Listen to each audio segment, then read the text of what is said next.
अब इंडस्ट्रियलिस्ट की रिस्पेक्ट है। अब इंडस्ट्रियलिस्ट जाता है तो आदमी उसकी सुनता है और सुनने के साथ साथ काम भी करता है। इस समय जो योगी सरकार ने गवर्नमेंट की पॉलिसी बनाई है, पूरे इंडिया की स्टेट्स की सारी पॉलिसीज को प्रॉपर्ली समझ के और देख के बनाई गई है। ये ल्यूक्रेटिव है। ल्यूक्रेटिव मीन्स कि अगर दूसरी जगह पे 5% इंसेंटिव है तो हम 6% देंगे। कहीं पे अगर आपको प्रॉब्लम 15 दिन में सॉल्व हो रही है तो हम 10 दिन में करेंगे। इस तरह से प्लान करके इस पूरी स्ट्रेटेजी को बनाया गया, इस पूरी पॉलिसीज को बनाया गया और ये उसी का रिजल्ट है कि इन्वेस्टर समिट 2023 में हमने 40,000 लाख करोड़ का इन्वेस्टमेंट यूपी में आया है। ऑल क्रेडिट टू हमारी लीडरशिप, जैसे मोदी जी हैं, जो हमारे योगी जी हैं, बहुत ही बड़े विजन के साथ चल रहे हैं। वो 5 ट्रिलियन इंडिया की इकोनॉमी हो या 1 ट्रिलियन यूपी की इकोनॉमी हो, ये दोनों हाथ में हाथ डाल के क्लब होकर डबल इंजन सरकार की तरह से चलते हैं। उत्तर प्रदेश हर क्षेत्र में आगे बढ़ रहा है। बात करें इकोनॉमी की, जी हाँ, अर्थव्यवस्था, जिसको लेकर उत्तर प्रदेश के सरकार ने संकल्प लिया था कि उत्तर प्रदेश की अर्थव्यवस्था हम 1 ट्रिलियन पहुंचा के रहेंगे। इसी कड़ी में हर क्षेत्र में बेहतर प्रदर्शन करने में वो लगे हुए हैं। चाहे कृषि की बात करें, इंडस्ट्रीज़ की बात करें, रियल एस्टेट की बात करें, हर जगह बेहतर प्रदर्शन हो रहा है और वो करीब भी पहुंच रहे हैं और वो जमीनी स्तर पे दिख भी रहा है। अब हम बात करेंगे उन इंडस्ट्रीज़ की जो उत्तर प्रदेश में आए हैं, लेकिन इस वक्त जो हमारे साथ है वो ये हैं जो काफ़ी सालों से उत्तर प्रदेश में बसे हुए हैं। उनकी शुरुआत ही 1996 में यहीं से हुई थी। तो किस तरह का उनका ये जो जर्नी था वो रहा और उत्तर प्रदेश में किस तरह की सुविधा जो है उनको मिल रही है, साथ ही योगी सरकार के जरिए जो नई पॉलिसीज आई हैं वो कितना फ़ायदेमंद हो रहा है, उसको लेकर हम उनसे बात करेंगे। तो इस वक्त हमारे साथ AMA हर्बल के CEO मौजूद हैं, यावर अली शाह जी। तो सबसे पहले तो सर, हमारे इस पॉडकास्ट में आपका स्वागत है। Thank you so much. और मैंने बहुत सारे आपके मैगजीन्स में, पेपर्स में हमेशा देखा कि किस तरह से जो आपकी ये कंपनी है किस तरह से आगे बढ़ रही है और ये बहुत ही पुरानी कंपनी है। आपने बहुत ही पहले से एक हेयर डाई पे, जहाँ तक मुझे जानकारी है, शुरुआत की थी, स्किन से लेकर फैब्रिक से लेकर। तो थोड़ा सा जो ये आपकी कंपनी है इसकी जानकारी दीजिए हमें। Thank you so much. AMA herbal laboratories की शुरुआत हमने 1996 में की थी। ये वो समय था जबकि टेक्सटाइल्स में कुछ ख़ास डाइज, जिसका नाम एजो डाइज था, वो बैन हुई थी। ये बैन जर्मन से हुआ था और ये कहा जा रहा था कि जो डाइज एजो नहीं रखती वो कैंसर नहीं करेंगी और जिसमें एजो है वो कैंसर पैदा कर सकती हैं। और 1995 के 31 मार्च 1995 के बाद एनीथिंग जो उससे रंगा गया है वो इम्पोर्ट करना जर्मन में अलाउड नहीं था और बेचना वहाँ पे कंपलसरी था कि 31 सितंबर 1995 तक बेच दें। तो वो समय था कि जब हमको ये प्रोडक्ट एक पोटेंशियल दिखाई दिया। और एजो डाइज का जो आइडेंटिफिकेशन हुआ था, टेक्सटाइल डाइज जब आप एक कॉटन को उगाते हैं और उगने से लेके जब तक आपके पास एक गारमेंट बन के पहुँचता है, 800 से ज़्यादा केमिकल उसके कांटेक्ट में आते हैं। उन 800 केमिकल्स में उस समय तक सिर्फ 70-80 पे काम हुआ था और 20 उसमें से बैन कर दिए गए थे एजो कह के।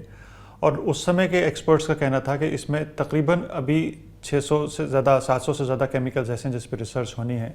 तो आज जो केमिकल हम सेफ़ समझ रहे हैं वो सेफ़ होगा कि नहीं, इसकी कोई गारंटी नहीं है।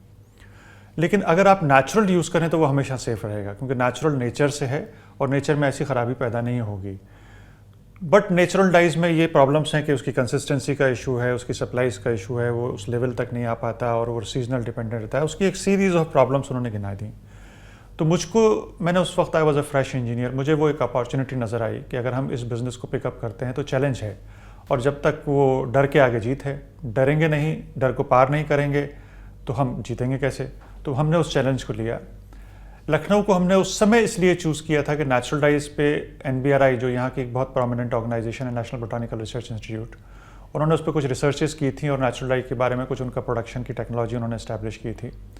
At the same time national handloom development corporation NHDC, उसका भी हेडक्वार्टर उस समय लखनऊ में था, अब ग्रेटर नोएडा पहुँच गया है, ऑल इंडिया हेडक्वार्टर।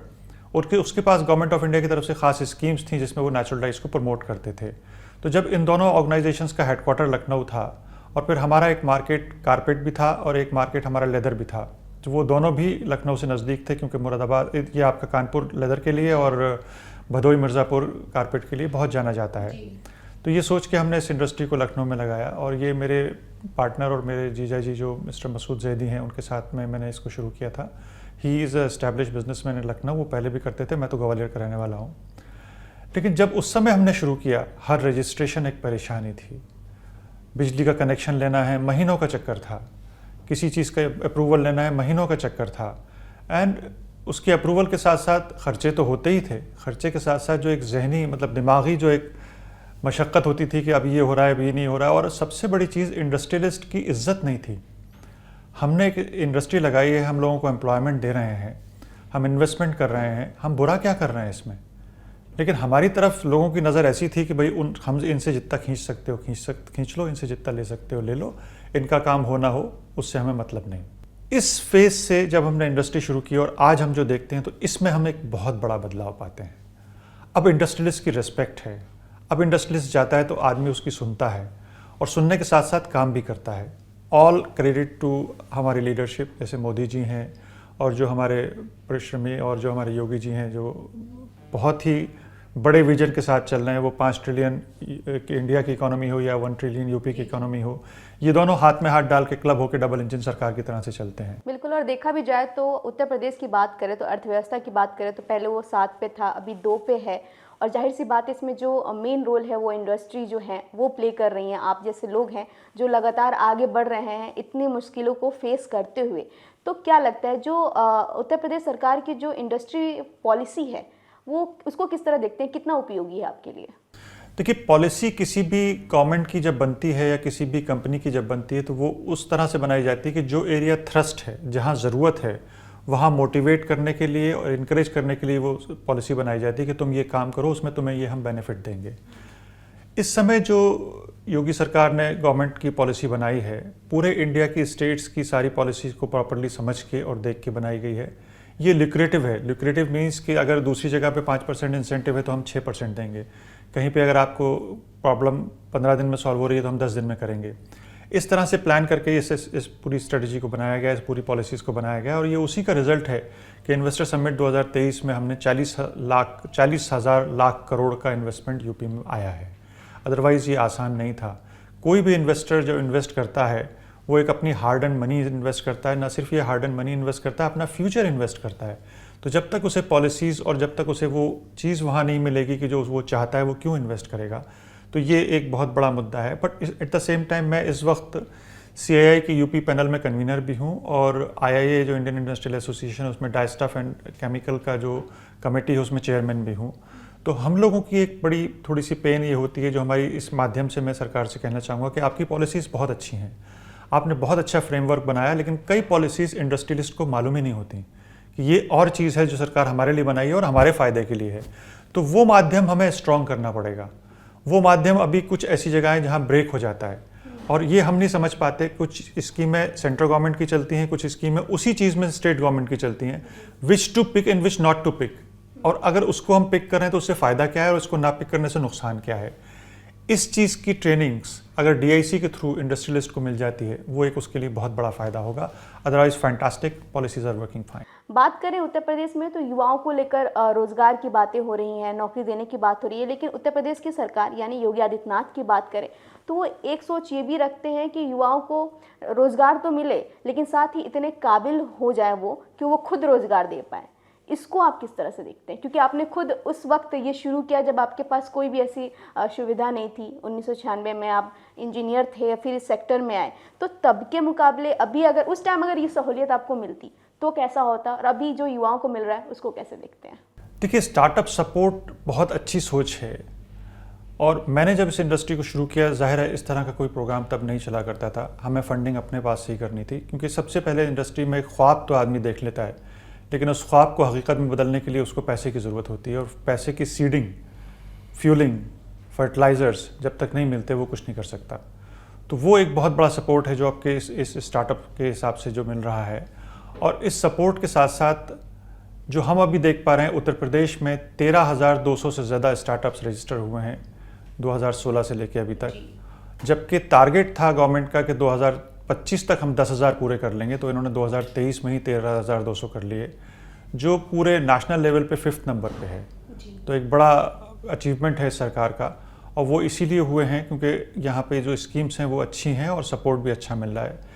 यहाँ भी मैं एक चीज़ ये कहना चाहूँगा कि स्टार्टअप जितनी तेज़ी से शुरू होते हैं उतनी तेज़ी से बंद भी हो जाते हैं, क्योंकि मैं खुद स्टार्टअप से और मैंने इस इंडस्ट्री को ज़ीरो से लेकर बिल्ड किया है। इंडस्ट्री चलाने में सिर्फ पॉलिसी और एक सीड मनी के अलावा जो सबसे ज़्यादा ज़रूरी होती है वो है गाइडेंस, जिसे आप इंक्यूबेशन कहते हैं। और इस इंक्यूबेशन में टेक्निकल सपोर्ट के अलावा commercial support, strategic support, planning support, execution support, सभी की ज़रूरत होती है। वो भी कुछ इंक्यूबेशन सेंटर्स यहाँ जैसे IIT कानपुर को एक इंक्यूबेशन सेंटर बनाया गया है और भी कई चीज़ें इंक्यूबेशन सेंटर में बनाई गई हैं, लेकिन वहाँ तक की भी एक्सेसिबिलिटी आम आदमी और आम इन्वेस्टर के लिए अभी कम है। जो मुझे मालूम है, बहुत से लोग स्टार्टअप्स, क्या लोग जो इंडस्ट्री चला रहे हैं बरसों से, एक लेवल है कि 1 करोड़ 2 करोड़ 3 करोड़ का काम कर रहे हैं, उसके ऊपर वो जा ही नहीं पाते हैं। हम IIA में या हमारी एसोसिएशंस में ये रोज़ देखते हैं तालकटोरा इंडस्ट्रियल एरिया में कि लोग एक लेवल के आगे जा ही नहीं पाते, क्योंकि बेसिकली होता क्या है कि आप एक कंफर्ट जोन होता है, एक सर्कल होता है जैसे आप कंफर्ट सर्कल कहते हैं, उस कंफर्ट सर्कल के आगे होता है सर्कल ऑफ फियर। वो उस फियर सर्कल को क्रॉस नहीं कर पाते, क्योंकि फियर सर्कल क्रॉस करने के बाद शुरू होता है ग्रोथ सर्कल, और ग्रोथ सर्कल के बाद आता है सक्सेस का सर्कल। तो सक्सेस तक पहुंचने में, ग्रोथ तक पहुंचने में फियर को क्रॉस करना पड़ता है। इस फियर को क्रॉस करने में एक सपोर्ट की ज़रूरत है, जो एक बड़ा भाई, एक गाइड, एक मेंटर, एक इंक्यूबेटर ही दे सकता है। बहुत ही डीप बात आपने बोल दी कि वो गाइडेंस बहुत ज़रूरी है, क्योंकि युवाओं को आगे बढ़ाने के लिए रोज़गार, वो रोज़गार दे सकें, बल्कि रोज़गार के पीछे भागे नहीं, तो छोटे छोटे बिजनेस सेटअप करें। लेकिन अगर एक अच्छी गाइडेंस नहीं होगी तो फिर वो जो सरकार का जो पैसा है वो भी कहीं ना कहीं डूब जाएगा, और उससे नुकसान अगर किसी का हो रहा है तो सिर्फ युवाओं का हो रहा है। आपकी कंपनी पे आते हैं, AMA हर्बल, तो AMA का फुल फॉर्म क्या है? देखिए, किसी भी चीज़ को शुरुआत करने में हमें ऊपर वाले की मदद चाहिए, और उसकी मदद अगर नाम में है तो सबसे अच्छा है। हमने इस एब्रीवेशन को इसीलिए यूज़ किया, और इसका एब्रीवेशन का जो मतलब है वो है अल्लाह मोहम्मद अली। बहुत ही आई थिंक ये अपने आप में काफ़ी है एक्सप्लेन करने के लिए, मज़ीद कोई ज़रूरत नहीं है एक्सप्लेनेशन की। क्योंकि मैं आ रही थी तो आपका नाम वाई से शुरू होता है, तो मैं सोच रही थी AMA क्या है। और जैसे बात करते हैं एक्सपोर्ट नीति, एक्सपोर्ट पॉलिसी, तो आपकी कंपनी में वो कैसे वर्क करता है? कैसे, मतलब आपके जो प्रोडक्ट हैं वो out of UP, out of India भी जाते हैं? लाइक यूपी तो जाते होंगे, आउट ऑफ इंडिया?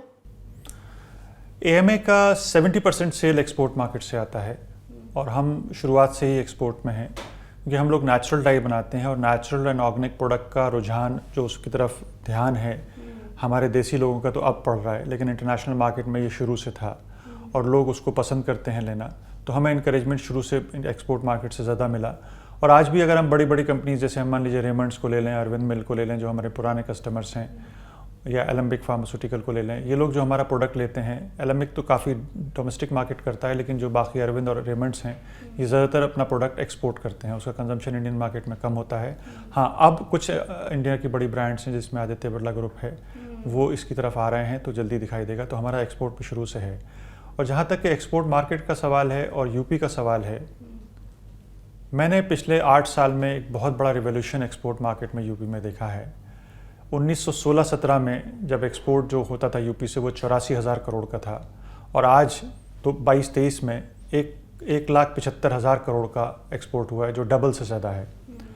बहुत बड़ा कंट्रीब्यूशन इसमें ODOP स्कीम का है, जो योगी जी का खुद का सोच है और एक बहुत ही बेहतरीन प्लान है, और जो उन्होंने जिस तरह इम्प्लीमेंट किया है एक मिसाल बन गया है, और जो दूसरी स्टेट्स हैं इंडिया की वो इसको फॉलो कर रही हैं और इसी नाम से लेके जा रही हैं। कुछ लोग इसको जियो टैगिंग कह देते हैं, कुछ इसको कुछ और कह देते हैं, लेकिन ODOP एक बहुत ही अच्छा नाम है, और उस नाम से के साथ साथ उसमें काम भी बहुत हुआ है। तो मैं मुबारकबाद दूंगा गवर्नमेंट को इस पर्टिकुलर काम के लिए और इस पर्टिकुलर बेहतरी के लिए। तो एक बहुत बड़ा नंबर है। और एक्सपोर्ट में अगर आप देखें तो यूपी का पहले कंट्रीब्यूशन पूरी इंडिया के एक्सपोर्ट में करीब 3.7% था, आज 5.6% है। और जो ग्रोथ है जो इंडिया की, उस ग्रोथ से हमारी CAGR बेटर है in comparison to other states. जी हाँ, मतलब एक तरह से कह सकते हैं कि आप जो ये एक्सपोर्ट पॉलिसी है उससे बहुत ही संतुष्ट हैं, और आपके जैसे जो भी उद्योगपति हैं वो कहीं ना कहीं अब संतुष्ट नज़र आ रहे हैं, क्योंकि एक्सपोर्ट भी क्षेत्र में उत्तर प्रदेश में काफ़ी तेज़ी से आगे बढ़ रहा है। चाहे कोई भी सेक्टर हो, या फिर लेदर की बात कर लें या फैब्रिक्स की बात कर लें, तो कहीं ना कहीं इंडियन प्रोडक्ट्स की बाहर मांग बढ़ रही है इस पॉलिसी की वजह से। क्या कहेंगे? देखिए, पॉलिसी की वजह से मांग बढ़ रही है ये पूरी तरह से कहना सही नहीं होगा, क्योंकि मांग जो बढ़ रही है वो तो एक डिमांड दूसरी तरह से बढ़ाई जाती है, लेकिन एक्सपोर्ट पॉलिसी से इंकरेजमेंट मिलता है कि आप जब जाएं तो आपको कुछ उसमें, जैसे हम लोगों ने 2022-23 में 2023 में कुछ इंटरनेशनल एग्जीबिशंस में पार्टिसिपेशन किया, जिसमें बहुत बड़े बड़े खर्चे 20-20 लाख रुपए का एक एग्जीबिशन में खर्चा 25 लाख का और ज़्यादा के भी होते हैं। तो उसमें काफ़ी कुछ परसेंटेज गवर्नमेंट की तरफ से रिफंड मिला, जो पहली बार था। हम बहुत सालों से करते चले आ रहे हैं, लेकिन पहली बार ऐसा था कि सरकार की तरफ से हमें कुछ उसमें रिफंड मिला, which was a great encouragement from the government side. इसके साथ साथ जो एक काफ़ी सारे अप्रूवल्स ऑनलाइन हो जाते हैं, जैसे हम लोग को पहले बिल ऑफ लीडिंग है या इस तरह की चीज़ें हैं, या आइस गेट से ड्रॉबैक का जो हमें ड्यूटी ड्रॉबैक मिलता है, वो हमें पूरा मैनुअल प्रोसेसेस थे। दिल्ली के सिर्फ एक बैंक में हुआ करता था, हमें जाके वहाँ से पैसे लाना पड़ता था, वो सब ऑनलाइन हो जाता है। It comes directly to our account. So these are big benefits that the exporters are getting which they were not getting earlier. तो ये एक बहुत बड़े बेनिफिट्स हैं डिजिटलाइजेशन से जो फ़ायदे हुए हैं, और जो सेटलमेंट ऑफ बिल्स हैं, और इसके अलावा जो एक सिस्टम ऑफ ट्रांसपोर्टेशन अभी इस्टेब्लिश हो रहा है। देखिए, यूपी एक लैंडलॉक स्टेट है। लैंडलॉक कहते हैं उसको जहाँ समंदर की रीच नहीं होती, और एक्सपोर्ट जितना भी ज़्यादा से ज़्यादा होता है वो समंदर के ज़रिए होता है। जो बड़ी क्वांटिटी का होता है वो समंदर से होता है। तो हमारे लिए वो ज़रूरी है कि हम या तो गुजरात भेजें, या बम्बई भेजें, या फिर कलकत्ता भेजें। तो उस केस में हमें बहुत टाइम लगा करता था। अब जैसे जो नंबर ऑफ़ ट्रेन्स ट्रैवल कर रही हैं वो भी बढ़ गई हैं। एट द सेम टाइम कुछ एक्सप्रेसवेज का भी बहुत बड़ा कंट्रीब्यूशन है इसमें, जो एक्सप्रेसवेज हमारी बन गई हैं। जो एक सीवेज, जैसे अभी बनारस से कलकत्ता को कनेक्ट किया गया है एक वाटरवे में, और इसके आगे भी प्लान्स हैं कि कैसे इसको हम प्रयागराज को कनेक्ट करें या दूसरी सिटीज़ को कनेक्ट करें। वो एक अपने आप में बहुत बड़ा मुद्दा है, और वो एक कामयाबी की एक बहुत बड़ी एक मिसाल होगी कि जब हम इस चीज़ को कर पाएंगे। क्योंकि चाइना ने ऐसा कुछ किया है, उन्होंने अपने लैंडलॉक स्टेट्स को कनेक्ट किया है सी से। अगर हम उसी को फॉलो करते हुए यहाँ से कनेक्ट कर देते हैं तो डेफिनेटली हम बहुत जल्दी अपनी इकोनॉमी को एक्सपोर्ट की तरफ ले जा पाएंगे, क्योंकि एक्सपोर्ट अर्निंग बहुत ज़रूरी है किसी भी स्टेट के लिए, क्योंकि उससे फॉरेक्स आता है। खुद बीजेपी कहती है कि उत्तर प्रदेश को हम उत्तम प्रदेश बनाएंगे, और अब पहले बीजेपी कहा करती थी, अब लोगों की ज़ुबान पे ये देखने को मिलता है, खासकर जब ये होता है कि नए नए इंडस्ट्रियल्स यहाँ पे आ रहे हैं और लोगों को उत्तर प्रदेश छोड़ के नहीं जाना पड़ रहा है। क्योंकि एक वक्त था बिहार और यूपी के लोग खुद वहाँ नहीं रहते थे और दूसरे राज्य जाते थे रोज़गार के लिए। दिल्ली हो गया, मुंबई हो गया, कोलकाता हो गया। अब वो चीज़ें हैं कि ऐसे लोग आ रहे हैं बाहर से और इन्वेस्ट कर रहे हैं। तो ये कहीं ना कहीं एक तरह से देखा जाए तो बहुत ही फ़ायदेमंद साबित होगा अगर ऐसा कुछ होता है तो। क्या कहें? डेफिनेटली, क्योंकि यूपी में जब एम्प्लॉयमेंट जनरेशन हो रहा है तो लोग बाहर क्यों जाएंगे। और हकीकत बताऊं तो ये एक बेनिफिट टू यूपी है, एंड या एडवांटेज टू यूपी है, and disadvantage to other states है। बिकॉज मैंने कुछ मीटिंग्स में यहाँ तक सुना है कि जो चीप लेबर आपको बिहार से और यूपी से मिल जाती थी, अब नहीं मिलेगी। नहीं मिलते, आज भी है ये। नहीं, जैसे बहुत से इंडस्ट्रियलिस्ट जो गुजरात में हैं और साउथ इंडिया में हैं और जो कई जगहों पर हैं, वो अब ये कहते हैं कि हमें वो अब लेबर नहीं मिल पाती, बिकॉज उनको यूपी के जो इंडस्ट्रियल डेवलपमेंट हो रहे हैं उनको वहीं जॉब मिल जाती है। तो एक जीत है हमारी, और एक बहुत बड़ी जीत है, और जिसकी सीख शायद पेंडेमिक में मिली हमको, जबकि लोगों ने वो पलायन किया, लोग जो घर वापसी की तरफ आए, तो दैट वाज समथिंग जिससे ये मोटिवेशन मिला कि यहाँ क्यों नहीं जॉब क्रिएट की जाए। तो I think that's a fantastic thing to have. 2020 में मुंबई में ऐसा इंसिडेंट सामने आया था जहां पर देखा गया कि किस तरह से जो वहाँ पे जो काम कर रहे थे और जहाँ से वहाँ से लोग निकले, उसके बाद जब वो वापस नहीं गए और उन्होंने जिस तरह से यहाँ के मौजूदा सरकार ने उनको और रोज़गार के लिए फिर वो एक होता है आर्थिक मदद देना शुरू की, तो वहाँ पे बड़ी दिक्कतें आई। लोगों के बाइट्स बड़े वायरल हो रहे थे कि कहीं ना कहीं उत्तर प्रदेश और बिहार नहीं जो है कि बाकी राज्यों में जाके काम कर रहे थे। तो वो तो एक कहीं ना कहीं कहेंगे तो जो प्रयास रहा है वो तो सफल रहा है। अब आते हैं वापस आपकी, जैसे टेक्सटाइल इंडस्ट्री जो बात करते हैं, वो कितना टेक्सटाइल उद्योग कहें तो कितना यहाँ पे पॉसिबल है, मतलब सरकार की तरफ से क्या सुविधा मिलती है, इसको आप किस तरह से मतलब लेते हैं अगर इसको और बढ़ाना हुआ तो, और क्या दिक्कतें आती हैं इसमें? देखिए, टेक्सटाइल एक बहुत बड़ा टर्म है। टेक्सटाइल की इंटेग्रिटी अगर आप देखेंगे तो कॉटन उगता है, उगने के बाद उसकी जिनिंग होती है, जहाँ पे कि कॉटन की धुनाई, जिसे हम लोग बचपन में जानते थे कि वो रज़ाई गद्दे धुने जाते थे, वैसे धुनाई होती है।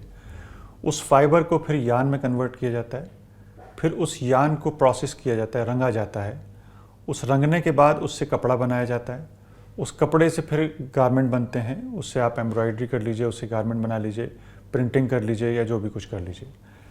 यूपी में अगर हम अभी बात करते हैं, जो टेक्सटाइल मित्रा पीएम मित्रा पार्क एक टेक्सटाइल का यहाँ हरदोई डिस्ट्रिक्ट में प्लान है, which is a fantastic plan, sounds like a fantastic plan. 1000 एकड़ के ऊपर वो प्लान किया गया है और 10,000 से ज़्यादा करोड़ का उसमें इन्वेस्टमेंट प्लान है। और ये भी उम्मीद है कि करीब 1 लाख से ज़्यादा डायरेक्ट एम्प्लॉयमेंट एंड 2 लाख से ज़्यादा इनडायरेक्ट एम्प्लॉयमेंट उसमें जनरेट होगा।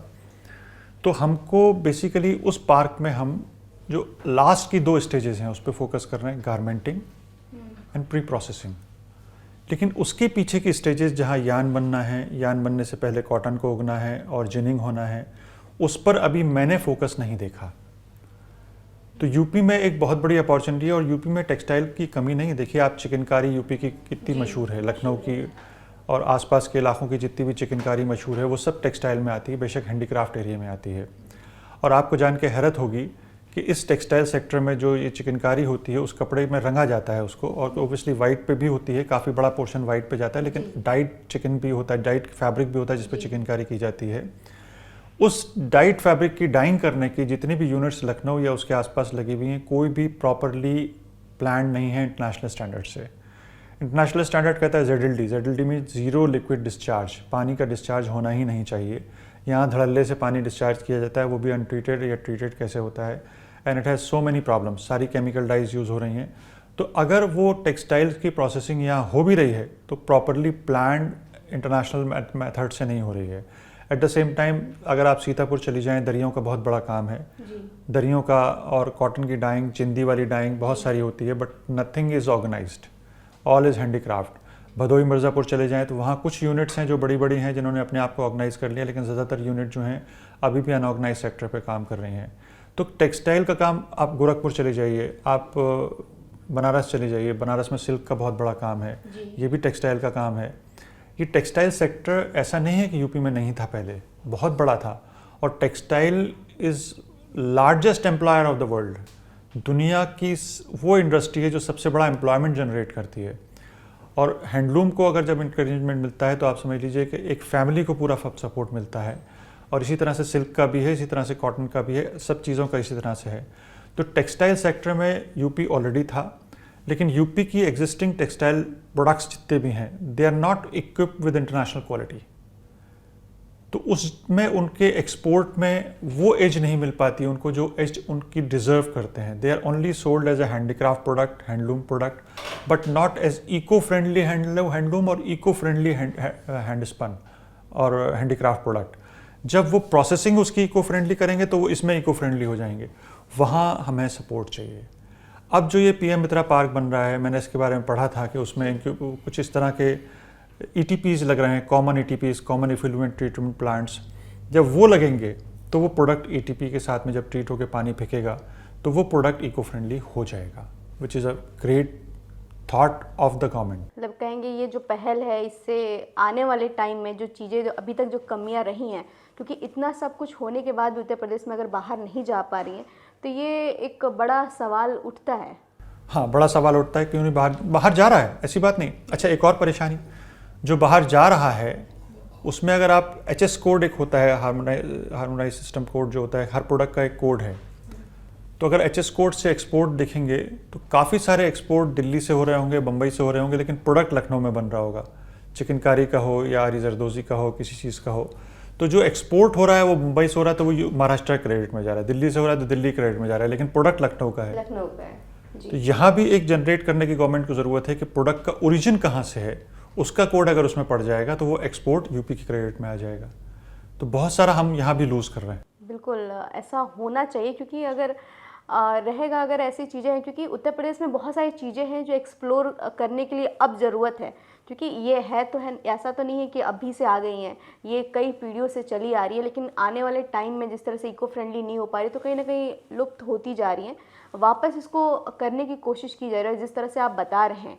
अगर ऐसा होता है तो कहेंगे कि जो 1 ट्रिलियन की बात हो रही है या फिर जो इंडस्ट्रीज़ और अट्रैक्ट हों, उसमें बहुत ही फ़ायदा मिलेगा उत्तर प्रदेश को और यहाँ के युवाओं को, उसमें फ़ायदा मिलेगा। इसके साथ साथ एक और प्रपोजल मैंने किसी मीटिंग में दिया था, मैं वो भी यहाँ इस माध्यम से कहना चाहूँगा। अभी की पोजीशन में यूपी की जो इकोनॉमी है वो करीब 300 बिलियन के आसपास है। We want to reach to 1 trillion which is like 1000 billion जी। अगर आप इसको देखें 300 बिलियन की जो प्रोडक्शन है तो इसका 30-40%, यूजुअली जो इंडस्ट्री होती है वो 50-60% GP पे काम करती है। GP का मतलब होता है ग्रॉस प्रॉफिट। इसका मतलब जो हमारा रॉ मटेरियल है वो तकरीबन हमारा 30-40% कॉस्ट कर रहा है। तो अगर हम मान लीजिए 30% लेके चलते हैं तो 300 करोड़ में से 100 करोड़ का हम production as a raw material buying करते हैं। ये रॉ मटेरियल बहुत सारा हम यूपी के बाहर से खरीदते हैं। यूपी के बाहर से कोई बम्बई से आ रहा है, कोई गुजरात से आ रहा है, कोई दिल्ली से आ रहा है, एंड सो ऑन। कोशिश ये होना चाहिए कि किसी भी इंडस्ट्री को जब डेवलप कर रहे हैं तो उसका रॉ मटेरियल भी यहाँ बने, इसी स्टेट में बने। अगर ऐसा होगा तो उस 300 करोड़ में ये 100 करोड़ का प्रोडक्शन, 300 बिलियन में 100 बिलियन का प्रोडक्शन हम इमीडिएटली यूपी से लेके अपनी इकोनॉमी को एड ऑन करके 300 से 400 ले जा सकते हैं। That can be a fantastic equation, but ये लंबा काम है, बट प्लानिंग तो सरकार ही करेगी। हम लोग तो डूअर्स हैं, प्लानर्स तो नहीं है। We can only suggest, but this can be a fantastic equation अगर हम टेक्सटाइल पार्क में भी लेके जाते हैं, क्योंकि टेक्सटाइल के जैसे मैंने आपको स्टेजेस ऑफ प्रोडक्शन बताए, इसके अलावा गारमेंटिंग होती है, गारमेंटिंग में पैकेजिंग मटेरियल लगता है, पैकेजिंग मटेरियल में भी 36 चीज़ें हैं। I can go on talking like this because मैं इसी इंडस्ट्री से जुड़ा हूँ तो मुझे सारी नॉलेज है। तो हर एरिए के जो रॉ मटेरियल्स हैं, हमारी कोशिश ये हो कि इस इंडस्ट्रियल पार्क में न सिर्फ हम टेक्सटाइल बनाएं, बल्कि उसके सारे रॉ मटेरियल्स और रॉ मटेरियल के रॉ मटेरियल सब हम यहाँ बनाएं।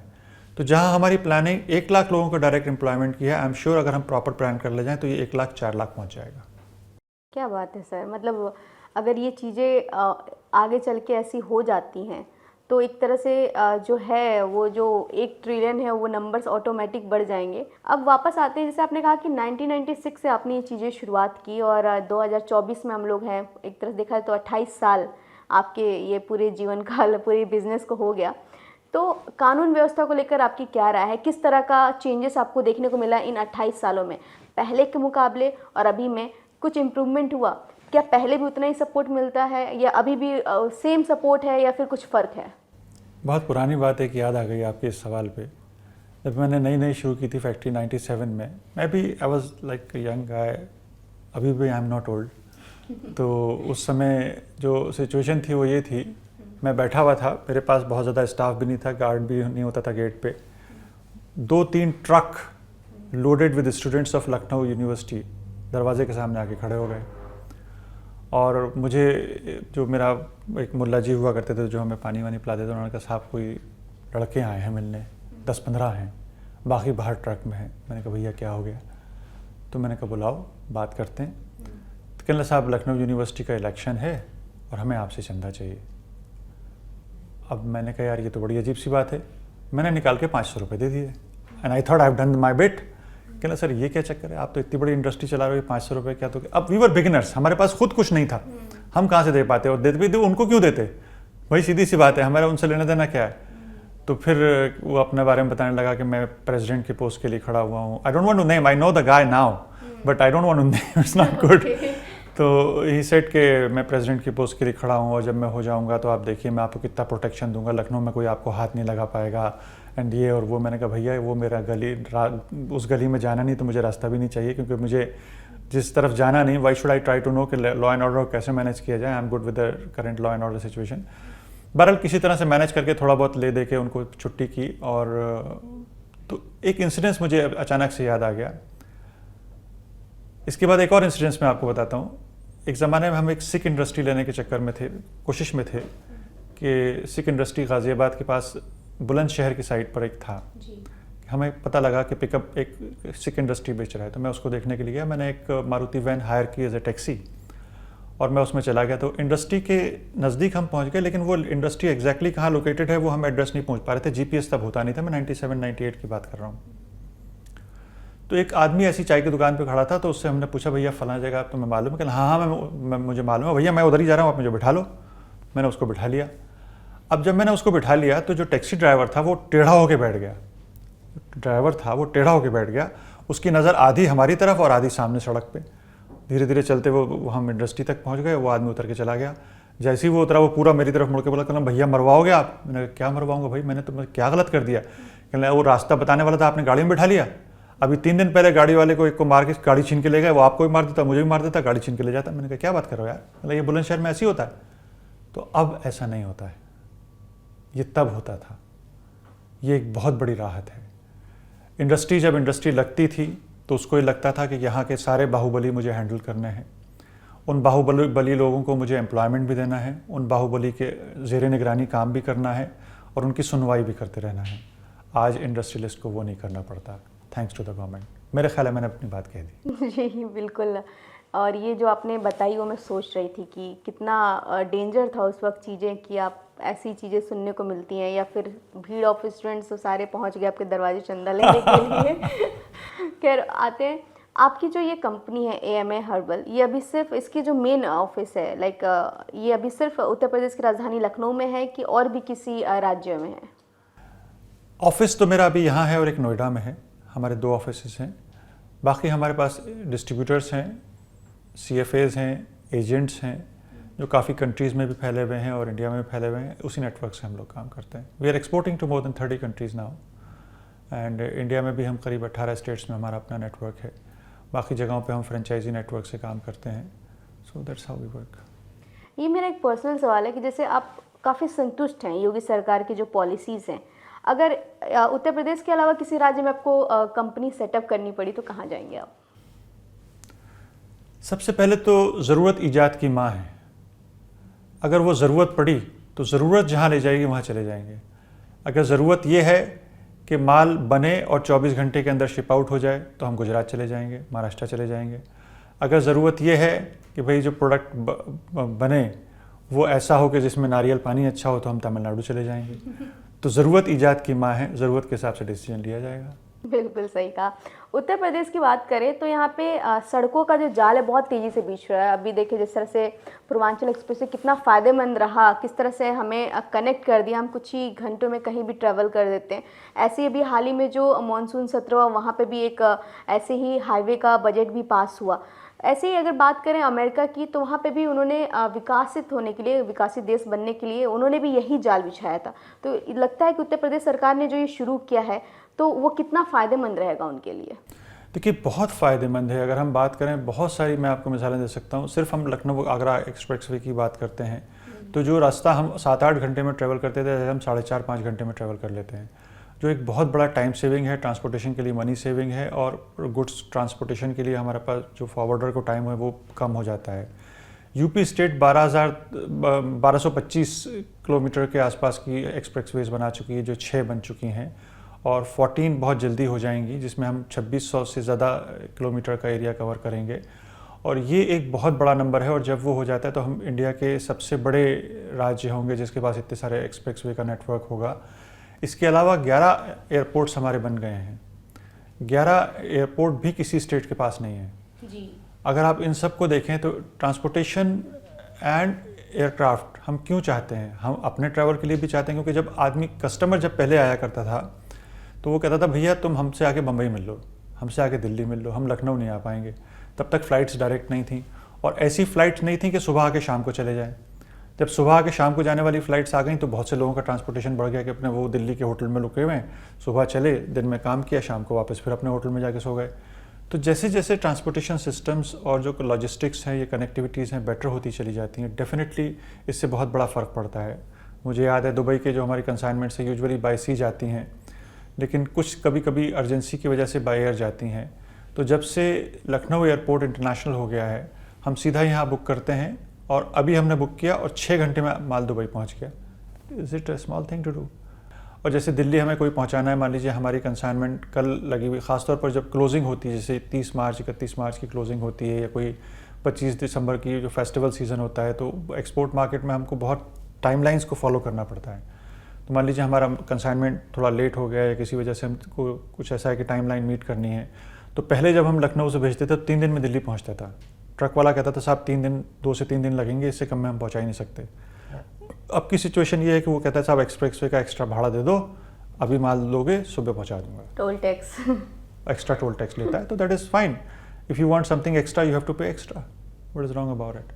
तो वो ये बहुत बड़े बेनिफिट्स हैं, और हमने लैंडलॉक स्टेट को फ्री स्टेट बना दिया, मतलब उस तरह से फ्री मूवमेंट के साथ साथ बना दिया। ये भी काफ़ी बड़ी अचीवमेंट है, and thanks to the policies and thanks to the intentions with which these are done. बहुत सारी बातें हुई आपसे और बहुत अच्छा लगा, क्योंकि और भी चीज़ें हमें जानने को मिली, और कितना फ़ायदेमंद हमें साबित हो रहा है। जो इंडस्ट्रीज़ बाहर हैं अभी भी उत्तर प्रदेश में आने को सोच रही हैं, उनको कुछ कहना चाहेंगे? बस इतना ही कि कहीं सुनी पे बिलीव ना करें, देखें समझें परखें तब उस पर यकीन करें। क्योंकि कई बार कहा जाता है कि यूपी में जाओगे तो ये परेशानी होगी, तो एक बार आके महसूस तो करो। The feel is difference. And मैं तो अक्सर मीटिंग्स में कहता हूँ कि मुबारक हो, आप उस हवा में सांस ले रहे हैं जो इंडस्ट्रियलिस्ट फ्रेंडली है। क्या बात है सर। वो ज़माना गया जब इंडस्ट्रियलिस्ट को इंडस्ट्रियलिस्ट बोलते लगता था कि। एक और चीज़ मैं बड़ी इंपॉर्टेंट आपको बताना चाहूँगा, यूपी इन्वेस्टर समिट जब अभी हुआ था 2023 में, तो योगी जी ने एक लंच होस्ट किया था for industrialist. I was privilege to be invited there as well in the chief minister house. मेरी लाइफ का पहला एक्सपीरियंस था इंडिया का, इंडिया के बाहर कहीं बात नहीं कर रहा हूँ, कि जहाँ इंडस्ट्रियलिस्ट खाना खा रहे थे और IAS PCS सर्व कर रहे थे। और योगी जी भी आए थे तो बैठे नहीं थे, वहाँ खाना खाने के लिए बैठे थे। उसके बाद खाना खा के सबसे मिल के चले गए। तो that was a great thing कि आपको एक IAS जो कि प्रिंसिपल सेक्रेटरी लेवल का कह रहा है भाई ठीक से खाना खाया, खिचड़ी खाई कि नहीं खाई, मिलेट फूड की बड़ी अच्छी बनी है, मेरे लिए ये बड़ी बात थी। तो all credit to the policies which are going on now. आपने मतलब पूरा कहें 28 साल दे दिया, और अब क्योंकि MSME के जरिए योगी जी के नए पॉलिसी के जरिए जो उत्तर प्रदेश सरकार जो बना रही है युवाओं को, कि ताकि वो इस फील्ड में आए और कुछ नया करें, और इसके लिए वो आर्थिक सहायता भी दे रही है। तो मैं आखिरी सवाल आपसे, सवाल नहीं कहूँगी, सजेशन चाहूँगी कि आप उन युवाओं को दें, क्योंकि आपने वो संघर्ष देखा है। अभी जो युवा है उनके लिए कहीं ना कहीं अब बहुत एक कंफर्ट जोन मिल गया है, क्योंकि कानून व्यवस्था बहुत टाइट हो गया है, आर्थिक सहायता भी दी जा रही है, वो गाइडेंस जो आपने कहा कि थोड़ी थोड़ी कहीं ना कहीं कम है। तो कुछ लास्ट एंड मतलब हम कहेंगे एंड ऑफ द पॉडकास्ट, कोई सजेशन देना चाहेंगे उनको? सबसे पहली चीज़ है विजन, व्हाट यू वांट। हर आदमी को अपने सक्सेस की एक डेफिनेशन लिखना बहुत ज़रूरी है, क्योंकि कामयाबी कई तरह की होती है। कामयाबी पैसा कमाना कुछ की कामयाबी होगी, कुछ की कामयाबी होगी पैसा और इज्जत दोनों कमाना, कुछ की कामयाबी होगी एक्सपोर्ट करना। तो अपनी डेफिनेशन को एक तो बहुत प्रिसाइसली लिखें और अपनी मंजिल खुद तय करें और मंजिल से फोकस ना हटाएं। मंजिल के बीच में जो कामयाबी मिलती है वो कामयाबी नहीं है, उससे सेटिस्फाई ना हो। एक तो ये चीज़ है। दूसरी चीज़ ये है जो मैं अक्सर लोगों को बताता हूँ कि जब आप इंडस्ट्रियलिस्ट हैं तो you are privileged to have two very big benefits. Number one, as a parent जब आप अपने नेक्स्ट जनरेशन को देखते हैं तो आप अपनी नेक्स्ट जनरेशन के लिए कुछ करना चाहते हैं। आप जॉब करते हैं, अच्छा कमाते हैं, उन्हें अच्छी तालीम देते हैं, सब कुछ करते हैं, लेकिन उसकी तालीम के बाद आप फिक्र करते हैं इसको जॉब अच्छी मिल जाए, वो अच्छी जगह प्लेस हो जाए, अच्छे नंबर आ जाएं।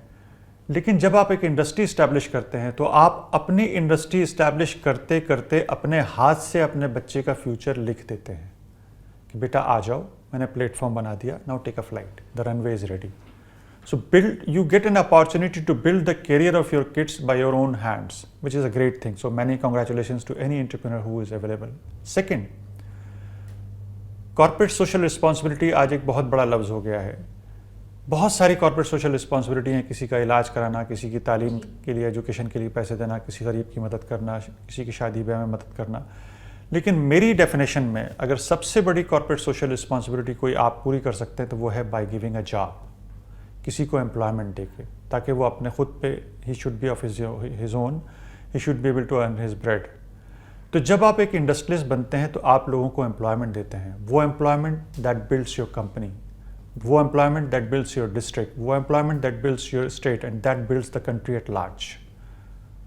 सो these are the big benefits of a industry, but your vision has to be clear and you have to be committed.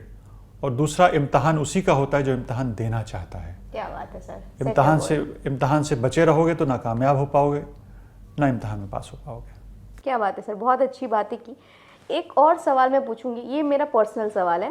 तो जैसे MA हर्बल है, पहले तो जैसे हम लोग बात करते कि स्किन, हेयर, अब कपड़ों का हर तरह की चीज़ें बना रहा है, लेकिन फॉर मैं ये पूछ रही हूँ कि मेरे लिए क्या फ़ायदेमंद होगा, जो मेरी तरह यूजर्स हैं, लड़कियाँ, उनके लिए कितने लाभदायक हैं आपके प्रोडक्ट? लड़कियों के लिए अगर आप बात करें, बिकॉज हम कई सेक्टर्स ऑफ प्रोडक्ट में जाते हैं, तो हम शुरू करेंगे टेक्सटाइल से, अगर जो हमारा एरिया है। टेक्सटाइल के जो नेचुरल डाइट प्रोडक्ट्स हैं, देखिए प्रोडक्ट लेने में फ़ायदा यूजेज का और फ़ायदा उसकी प्रोसेस का, दोनों का देखना पड़ता है। जैसा मैंने बताया कि जो टेक्सटाइल बन के हमारे पास आता है, हर प्रोडक्ट इको फ्रेंडली नहीं होता। हर आदमी अपने आप को सपोर्ट करना चाहता है इको फ्रेंडलीनेस की तरफ, कि भैया हम आज अर्थ के लिए क्या कर सकते हैं, मदर अर्थ के लिए क्या कर सकते हैं, धरती माँ के लिए क्या कर सकते हैं, लेकिन उससे करने के लिए अपॉर्चुनिटी नहीं मिलती। लेकिन अगर आप कोई ऐसा प्रोडक्ट लेते हैं जो इको फ्रेंडली है तो आप उसको वो अपॉर्चुनिटी देते हैं। दूसरा, natural dyes comes with inbuilt medicinal property, जिसमें अगर आप हल्दी से रंगा हुआ है तो वो एंटी पेन, मतलब पेन किल करने में काम का आएगा, ख़ासतौर पर अर्थराइटिस वगैरह में काफ़ी कारगर होता है। मंजिस्टा से रंगा हुआ अगर है तो वो आपको एंटीबैक्टीरियल फिनिश देता है, जिससे आपके बैक्टीरिया फॉर्मेशन और स्किन जो हो जाते हैं वो भी कम होते हैं, तो ये तो आपके उससे फ़ायदे हो गए। इसके बाद अगर आप कॉस्मेटिक की तरफ आते हैं तो कॉस्मेटिक, हाँ मैं बाद में इसीलिए आया क्योंकि आपको पहले इंटरेस्ट की बात करते तो आप दूसरी बात नहीं सुनती तो टिपिकली मैं इसीलिए इसकी तरफ आया था। तो कॉस्मेटिक की अगर हम बात करते हैं तो कॉस्मेटिक में हम बचपन से सुनते आ रहे हैं कि हमारी माँ ये कहती हैं कि शिकाकाई खोल के लगा लो तो बालों के लिए अच्छा है, आंवला लेके लगा लो तो वो बालों के लिए अच्छा है, चेहरे पे मुल्तानी मिट्टी लगाओ वो अच्छा है। तो हमने बेसिकली उन सारे पुराने फार्मूलाज, दादी माँ के नुस्खे, आयुर्वेदा के नुस्खे और फिर हमारे अपने जो जिद्दत है हमारी R&D की, उससे हमने मिला के इन प्रोडक्ट को बनाया है। और इस प्रोडक्ट को बनाते में जो एक मेन चीज़ थी वो ये कि हम डिलीवर वो सब कर पाएँ जो सेफ़ थे 100%, जो बरसों से यूज़ हुए और वो आज भी लेडी यूज़ कर पाए, क्योंकि आज उसके लिए टाइम नहीं है कि वो संदल घिसे या शिकाकाई को भिगोए। तो उसमें भी उसको प्रॉब्लम होती है, क्योंकि उसमें मुझे एक शेर याद आ रहा है कि कहते हैं ना कि दर्द सर के वास्ते संदल लगाना है मुफीद, मुफीद मतलब फ़ायदा, कि दर्द सर के वास्ते संदल लगाना है मुफीद, उसका घिसना और लगाना दर्द सर वो भी तो है। तो वो उससे बच जाए और वो अपनी सुंदरता को मेंटेन कर सके। तो ये हर्बल का सबसे बड़ा बेनिफिट है कि वो ancient science of India which was lost because of the convenience of the people, we are providing those product with the same efficacy to be used as a most safe formulations for the ladies. मतलब जो आपको users हैं उनको 100% herbal मिल रहा है। जी, इसकी पूरी guarantee आपकी कंपनी जो है पूरी वो गारंटी देती है। हमारी कंपनी थी। हमारे सर्टिफाइड इकोसर्ट से ऑर्गेनिक सर्टिफाइड प्रोडक्ट्स हैं हमारे, ना सिर्फ ये कि नेचुरल हैं कई सारे, तो हमारे ऑर्गेनिक सर्टिफाइड प्रोडक्ट्स हैं। क्या बात है सर, अब मैं आपकी वन ऑफ कस्टमर मैं भी हूँ और इसको मैं करूँगी। और बहुत बहुत धन्यवाद sir. Thank you so much, thank you so much. तो हमारा ये पॉडकास्ट आज यहीं खत्म होता है। उत्तर प्रदेश में हो रहे प्रगति और बदलाव को लेकर सारी जानकारी आपको मिलेगी सिर्फ और सिर्फ यहीं। तो तुरंत सब्सक्राइब कर लें हमारा चैनल यूपी डेट।